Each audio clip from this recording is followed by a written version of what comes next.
Breaking news reaching our newsroom right now. Multiple sources familiar with the incident say air traffic controllers at one of the U.S.'s biggest airports, Newark in New Jersey, had their screens go dark for roughly 60 to 90 seconds last Monday.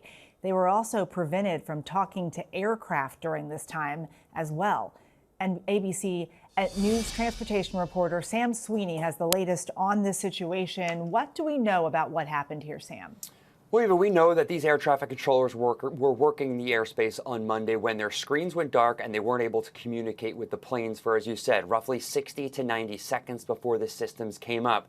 But this had a ripple effect throughout the day at Newark. And as you can imagine, this can be a traumatic experience when you are controlling airplanes in some of the busiest and most complicated airspace in the country. The last thing you want is for your screen to go dark or freeze and then also lose the ability to communicate with these pilots. Well, that's exactly what happened. And a number of these air traffic controllers who were working that shift are now out on medical leave. And that's why we are seeing so many issues still 8 days later at Newark. Right now, the average delay of a plane arriving at Newark is roughly 4 hours behind schedule. And United Airlines last week calling this unsustainable. They've now canceled 35 round-trip flights per day at Newark. This is one of their largest hubs, and they are trying to simply ease the congestion at the airport as they try to get air traffic controllers back into place.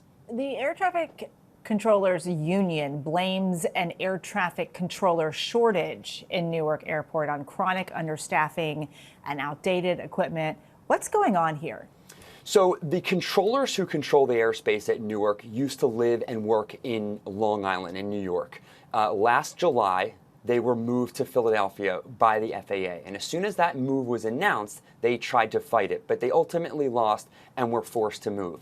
And many of them are unhappy.